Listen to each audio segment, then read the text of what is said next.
Hi, I'm Becky.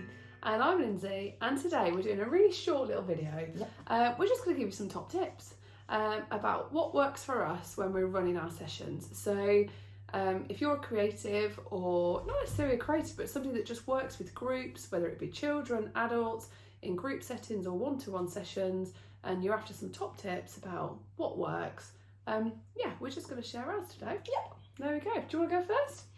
Are we going to take it in turns, or are we going to do a group each? Group each? Yeah?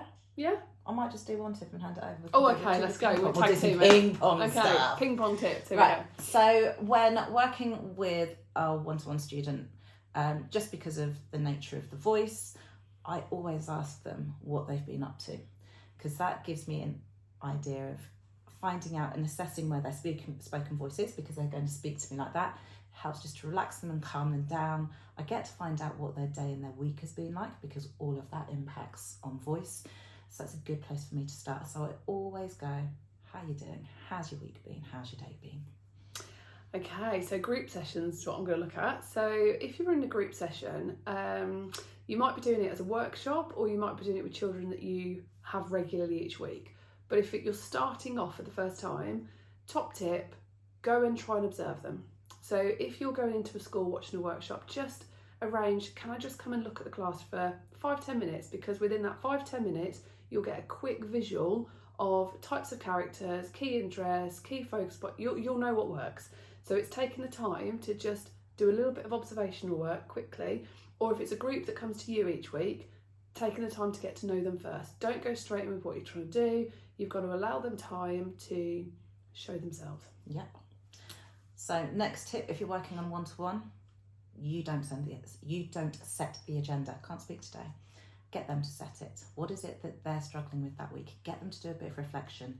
Get them to see where they're struggling, so you know what is going to have the most impact in your session that day. Now for groups, you have to set the agenda. You have to go in with a plan. You have to have your outcomes of what you want to achieve. You've got to plan in terms of how you're going to manage the space. So not just the activities, but where they're going to be, where you're going to structure them, roughly how long tasks are going to take, vaguely who's going to work with who, numbers of groupings, where you're going to use your support assistants if you've got them. However, that said, don't overplan, because that's the danger. Because if you overplan with a group, it doesn't allow for that flexibility and for you to respond with who's in front of you. And when you're in that group situation, if something's not quite going right, or something's not quite working, you've got nowhere to go. So you need to plan, you need to set the agenda, you need to know the rough tasks, but allow for it to flow into a different direction, and you can come back to that next week. Always check in. Don't ever assume. They always say assume is an arse out of you and me. I love that one. But always check in.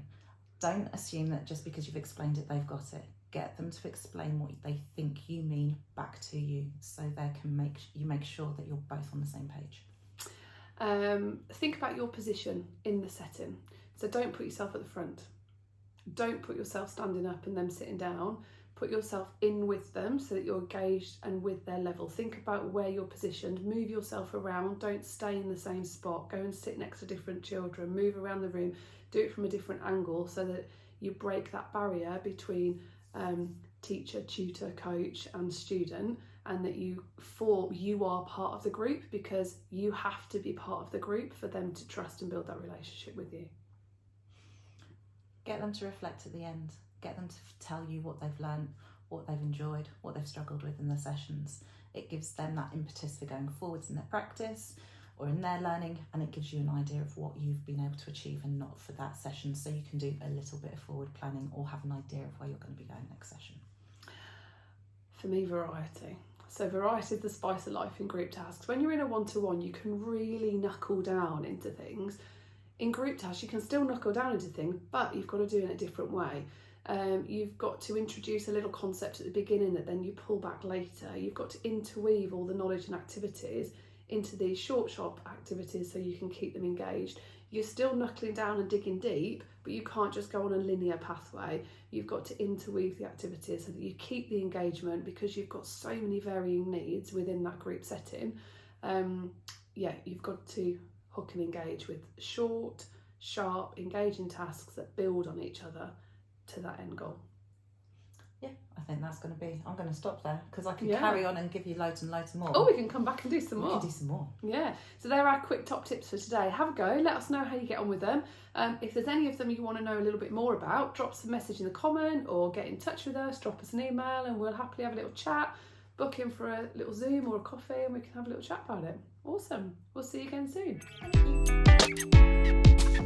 Thank you.